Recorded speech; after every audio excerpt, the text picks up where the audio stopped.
Markets appear to be taking another day off as there's nothing happening.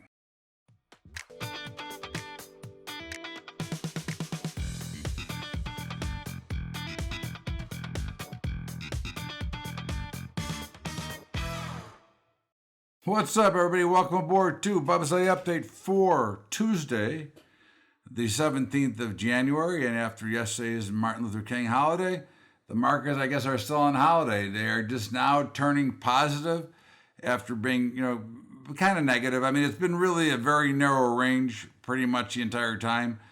Goldman Sachs is under a little bit of pressure today with a big earnings miss, which is quite unusual for them. But in the meantime, right now, as we look at the board, the Dow is under heavy pressure, down about 200.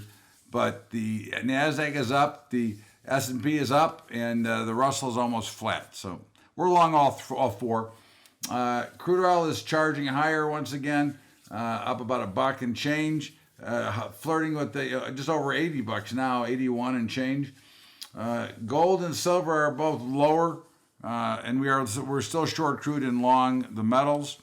The euro currency is flying higher as the dollar goes lower. We don't trade the dollar anymore, but the dollar would be short. And of course, the euro currency, we're still long. The Bitcoin is charging again, up another 2,000. And as I told you, we're long Bitcoin, but when I told you if it got through 18,000, it was probably going to go, and here we go. So we'll see what happens from here. The bonds and notes are slightly lower. They were much lower, though, earlier, which is interesting. So they have come back nicely, and we are long bonds and notes, which in my mind, it doesn't make a lot of sense, but whatever it is, it is.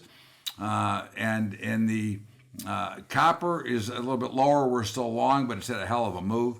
Nat gas is higher. We're still short, but it is down under $4. Grains are down across the board. We are still short corn, short wheat, and long beans.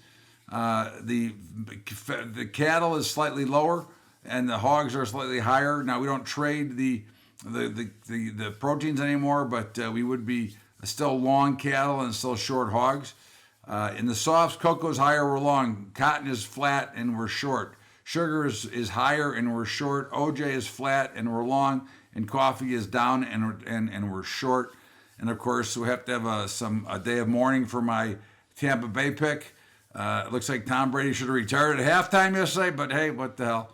That's why they call it gambling, I guess. In the meantime, look, there's not much going on. I think it's just time to be very careful. And again, remember our sponsors, Trader Brokerage, Capital Trading Group, scrolling on the sides, and of course our high school program. And until tomorrow, we'll see what happens. But right now, I would be standing clear because it looks like there's virtually nothing to do. Have a great day, everybody. We'll see you later.